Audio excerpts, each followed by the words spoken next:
Healthy life style follow ಮಾಡಬೇಕು ಆದರೆ junk ಫುಡ್ನ ಬಿಟ್ಟಿರೋಕ್ಕಾಗಲ್ಲ. ವೆಯ್ಟ್ ಲಾಸ್ ಮಾಡಬೇಕು ಆದರೆ ಫುಡ್ ಅಂದರೆ ಇಷ್ಟ. ಬೇಜಾರಾದಾಗೆಲ್ಲ ಸ್ಟ್ರೆಸ್ ಫೀಲ್ ಆದಾಗೆಲ್ಲ ಫುಡ್ ತಿಂದ್ರೇ ಖುಷಿ ಆಗೋದು.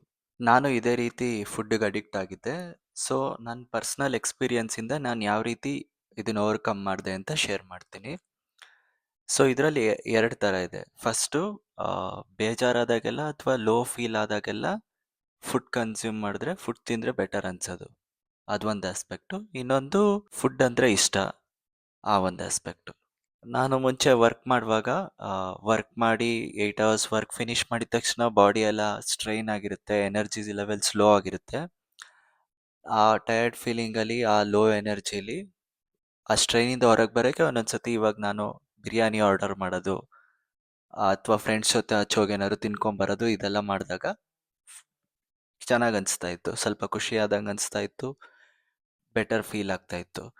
ಸೊ ಇದನ್ನೇ ರೂಢಿ ಮಾಡ್ಕೊಂಡು ಇದನ್ನೇ ಕಂಟಿನ್ಯೂ ಮಾಡ್ತಾ ಇದ್ದೆ. ಸೊ ಇದೊಂದೇ ಅಲ್ಲ, ಬೇರೆ ಟೈಮಲ್ಲೂ ಯಾವಾಗ್ಲಾರ ಬೇಜಾರಾದಾಗ ಇಷ್ಟ ಇರೋ ಫೇವ್ರೆಟ್ ಫುಡ್ ಏನಾದ್ರು ಹೋಗಿ ತಿನ್ಕೊಂಬಂದ್ರೆ ಚೆನ್ನಾಗಿ ಅನ್ಸೋದು, ಸೊ ಬೆಟರ್ ಫೀಲಿಂಗ್ ಬರೋದು. ಸೊ ಇದು ಏನಂದ್ರೆ, ನಾವು ಯಾವಾಗ ಯಾವಾಗ ಬೇಜಾರಾಗ್ತೀವೋ ಅವಾಗೆಲ್ಲ ಒಂಚೂರು ಡೊಪಮೈನ್ ಇನ್ಕ್ರೀಸ್ ಮಾಡ್ಕೊಳ್ಳೋಕ್ಕೆ ಅಥವಾ ಹೈ ಫೀಲಿಂಗ್ಗೆ ಯಾವುದಾದ್ರೂ ನಮಗೆ ಖುಷಿ ಕೊಡೋ ಅಂಥದ್ದನ್ನು ಮಾಡಬೇಕು. ಬೇಸಿಕಲಿ ನಾವು ಫುಡ್ಡನ್ನೇ ಮೇಜರ್ಲಿ ಫುಡ್ಡನ್ನೇ ನಾವು ಡೊಪಮೈನ್ ಶಾರ್ಟ್ ಆಗಿ ನೋಡ್ತೀವಿ. ಸೊ ಹಂಗಾಗಿ ಡಿಪೆಂಡ್ ಆಗ್ಬಿಡ್ತೀವಿ ಫುಡ್ ಮೇಲೆ. ಆ ಡೊಪಮೈನ್ಗೋಸ್ಕರ ಆಗಿರ್ಬೋದು ಅಥವಾ ಬೇಜಾರಾದಾಗೆಲ್ಲ ಖುಷಿ ಪಟ್ಕೊಳ್ಳೋಕ್ಕೋಸ್ಕರ. ನಾನು ಇದೇ ಥರ ಅಡಿಕ್ಟ್ ಆಗಿಬಿಟ್ಟಿದ್ದೆ, ಬೇಜಾರಾದಾಗೆಲ್ಲ ಹೋಗಿ ಹೋಗಿ ಫೇವ್ರೆಟ್ ಫುಡ್ ತಿನ್ನೋದು ಅಂತ. ಗೊತ್ತಿತ್ತು ಓವರ್ ಕನ್ಸ್ಯೂಮ್ ಮಾಡ್ತಾ ಇದ್ದೀನಿ ಅಂತ, ಬಟ್ ಅದೇ ಅಭ್ಯಾಸ ಆಗ್ಬಿಟ್ಟಿತ್ತು. ಸೊ ಅದಕ್ಕೆ ನಾನೇನು ಮಾಡಿದೆ ಅಂದರೆ, ನಾನು ಹಂಗೆ ಒಂದಿನ ಯೋಚನೆ ಮಾಡಿದಾಗ ಯಾವ್ದು ನನಗೆ ಖುಷಿ ಕೊಡೋ ಅಂಥ ಕೆಲಸಗಳಿದೆಯೋ, ಯಾವ್ದು ನನಗೆ ಖುಷಿ ಕೊಡೋ ಅಂಥದ್ದು ಇದೆಯೋ ಅದನ್ನೆಲ್ಲ ಮಾಡೋಕ್ಕೆ ಶುರು ಮಾಡಿದ್ರೆ ಫುಡ್ ಮೇಲೆ ಡಿಪೆಂಡೆನ್ಸಿ ಕಡಿಮೆ ಆಗುತ್ತೆ ಅಂತ. ಸೊ ನಾನು ಯೋಚನೆ ಮಾಡ್ದಂಗೆ ನಾನು ಕೆಲವುದು ಆ್ಯಕ್ಟಿವಿಟೀಸ್ ಇದೆ, ಅದನ್ನು ಮಾಡಿದ್ರೆ ನನಗೆ ಖುಷಿ ಆಗುತ್ತೆ. ಸೊ ಅದನ್ನು ಇನ್ಕ್ಲೂಡ್ ಮಾಡಿಕೊಂಡೆ ನನ್ನ ಶೆಡ್ಯೂಲಲ್ಲಿ. ಇವಾಗ ಫಾರ್ ಎಕ್ಸಾಂಪಲ್ ಚಿಕ್ಕ ವಯಸ್ಸಲ್ಲಿ ಚಿಕ್ಕ ಮಕ್ಳ ಜೊತೆ ಆಟ ಆಡೋದು ಒಂಥರ ಖುಷಿ ಕೊಡ್ತಿತ್ತು ನನಗೆ. ಸೊ ನಾನು ಯಾವಾಗ ಟೈಮ್ ಸಿಕ್ಕಿದ್ರು ಅಥವಾ ಯಾವಾಗ ಆಪರ್ಚುನಿಟಿ ಸಿಕ್ಕಿದ್ರು ಒಂದು ಸ್ವಲ್ಪ ಟೈಮ್ ಸ್ಪೆಂಡ್ ಮಾಡ್ತಿದ್ದೆ ಚಿಕ್ಕ ಮಕ್ಳ ಜೊತೆ ಆಟ ಆಡೋಕ್ಕೆ. ಅದನ್ನು ಶುರು ಮಾಡಿದೆ. ಅದ್ರ ಜೊತೆಗೆ ಸ್ಪೋರ್ಟ್ಸ್ ಆಡೋದಿರ್ಬೋದು, ಶಟಲ್ ಬ್ಯಾಡ್ಮಿಂಟನ್ ಅಥವಾ ಕ್ರಿಕೆಟ್ ಒಂದು ಸ್ವಲ್ಪ ಹೊತ್ತು ಹೋಗಿ ಟೈಮ್ ಸಿಕ್ಕಿದಾಗ ಆಡ್ಕೊಂಬಂದರೆ ಅದು ನನಗೆ ಖುಷಿ ಕೊಡ್ತಾ ಇತ್ತು. ಸೊ ಇದನ್ನೆಲ್ಲ ಇನ್ಕ್ಲೂಡ್ ಮಾಡಿಕೊಂಡೆ ನನ್ನ ಶೆಡ್ಯೂಲ್ನೆಲ್ಲ ಒಂದೊಂದಾಗೆ. ಸೊ ನಾನು ಅವಾಗ ಅಬ್ಸರ್ವ್ ಮಾಡಿದ್ದೇನೆಂದರೆ, ಫ್ಯೂ ಡೇಸ್ ಟು ವೀಕ್ಸ್ ಟೈಮಲ್ಲಿ ನಾನು ಒಂದ್ಸತಿ ಅವಾಗ ಮಕ್ಳ ಜೊತೆ ಆಡೋಕ್ಕೆ ಶುರು ಮಾಡಿದೆ. ನಂದು ಫುಡ್ ಮೇಲೆ ಡಿಪೆಂಡೆನ್ಸಿ ಕಡಿಮೆ ಆಗೋಯ್ತು. ಫುಡ್ಡನ್ನು ತಿಂದ್ರೇ ಖುಷಿ ಆಗೋದು ಅನ್ನೋ ಡಿಪೆಂಡೆನ್ಸಿ ಕಮ್ಮಿ ಆಯಿತು.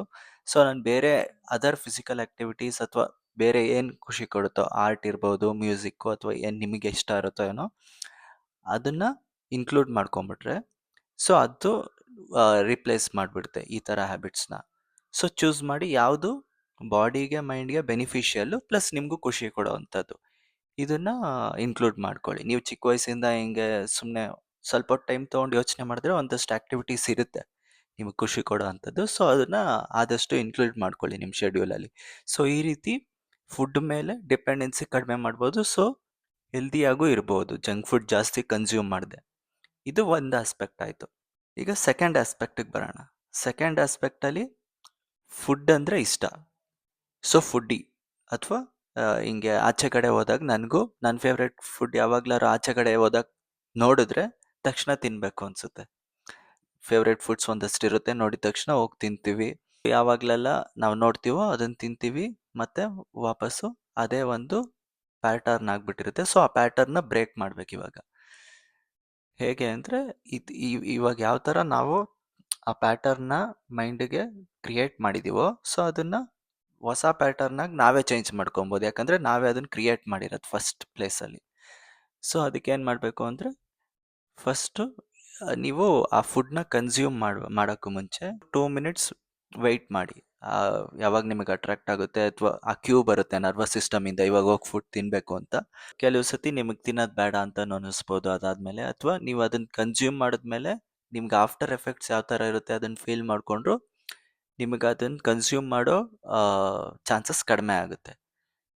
ಸೊ ಈ ರೀತಿ ನೀವು ಅದನ್ನು ಸ್ಲೋಲಿ ಗ್ರ್ಯಾಜುಯಲಿ ಆ ಪ್ಯಾಟರ್ನ ಚೇಂಜ್ ಮಾಡ್ಕೊಬೋದು. ಇವಾಗ ಹೆಲ್ದಿ ಲೈಫ್ ಸ್ಟೈಲ್ ಲೀಡ್ ಮಾಡಬೇಕು ಅಂದರೆ ಮೇಜರ್ಲಿ ನಾನು ನೋಡ್ತಿರೋ ಪ್ರಕಾರ ಜಾಸ್ತಿ ನಾವು ಫುಡ್ ಮೇಲೆ ಡಿಪೆಂಡ್ ಆಗಿದ್ದೀವಿ, ಅಥವಾ ಅದೇ ಒಂದು ಲೈಫ್ ಸ್ಟೈಲ್ ಆಗಿದೆ ಔಟ್ಸೈಡ್ ಫುಡ್ ಕನ್ಸ್ಯೂಮ್ ಮಾಡೋದು. ಇದು ಬಿಟ್ರೆ ಫಿಸಿಕಲ್ ಆಕ್ಟಿವಿಟಿ ಆಲ್ಮೋಸ್ಟ್ ಎಲ್ಲ ಜಿಮ್ ಅಥವಾ ಯೋಗ, ಬೇರೆ ಬೇರೆ ರೀತಿ ಫಿಸಿಕಲ್ ಆಕ್ಟಿವಿಟೀಸ್ 1 hour ಟೈಮ್ ಸಿಕ್ದಾಗೆಲ್ಲ ಮಾಡ್ತಾರೆ. ಆದ್ರೆ ಎಲ್ಲಿ ಪ್ರಾಬ್ಲಮ್ ಇದೆ ಅಂದ್ರೆ ಡಯಟ್ ಫಾಲೋ ಮಾಡೋದ್ರಲ್ಲಿ. ಸೊ ಅದನ್ನ ಅಂದ್ರೆ ಸ್ಟ್ರಿಕ್ಟ್ ಆಗಿ ಒಂದು ಡಯಟ್ ಮಾಡಬೇಕು ಅಂತ ಮೈಂಡ್ ಅಲ್ಲಿ ಇಟ್ಕೊಳ್ದೆ, ಗ್ರಾಜುವಲ್ ಆಗಿ ನಮ್ಮ ಬಾಡಿಗೆ ಮೈಂಡಿಗೆ ಯಾವ ಫುಡ್ ಹೆಲ್ಪ್ ಆಗುತ್ತೆ ನಮ್ಮ ಆಕ್ಟಿವಿಟೀಸ್ಗೆನೆ ಅಂತ ಯೋಚನೆ ಮಾಡಿ ಒಕೇಶನಲಿ ಒಂದ್ಸತಿ ಯಾವಾಗ್ಲಾರ ತಗೊಳ್ಳೋದು. ಅದ್ರ ಮೇಲೆ ಡಿಪೆಂಡೆನ್ಸಿ ಇಟ್ಕೊಳ್ದೆ ಇರೋದು ಮೇಯ್ನು. ಫಸ್ಟ್ ಡಿಪೆಂಡೆನ್ಸಿ ಹೋಗಿಸ್ಕೋಬೇಕು, ಅದಾದ್ಮೇಲೆ ಒಕೇಶನಲಿ ಕನ್ಸ್ಯೂಮ್ ಮಾಡ್ತೀವಿ ಹೊರಗಡೆ ಹೋದಾಗ ಫ್ರೆಂಡ್ಸ್ ಜೊತೆ ಅಂದ್ರೆ ಇಟ್ಸ್ ಫೈನ್. ನಾನು ಇನಿಷಿಯಲಿ ಚೂರು ಪ್ರಾಬ್ಲಮ್ ಆಯಿತು, ಒಂದಷ್ಟು ದಿನ ಫಾಲೋ ಮಾಡಿದೆ, ಮತ್ತೆ ಒಂದಷ್ಟು ದಿನ ಹಳೆ ಬಿಹೇವಿಯರಲ್ ಪ್ಯಾಟರ್ನ್ಸ್ನೇ ಕಂಟಿನ್ಯೂ ಮಾಡಿಬಿಟ್ಟೆ. ಬಟ್ ಇವಾಗ ಫುಡ್ ನೋಡಿದ ತಕ್ಷಣ ಇಮಿಡಿಯೇಟ್ ಆಗಿ ಹೋಗಿ ಕನ್ಸ್ಯೂಮ್ ಮಾಡಲ್ಲ, ಫ್ಯೂ ಮಿನಿಟ್ಸ್ ವೆಯ್ಟ್ ಮಾಡ್ತೀನಿ, ಅದು ಹೆಲ್ಪ್ ಮಾಡ್ತಿದೆ ಮೇಯ್ನ್ ಆಗಿ.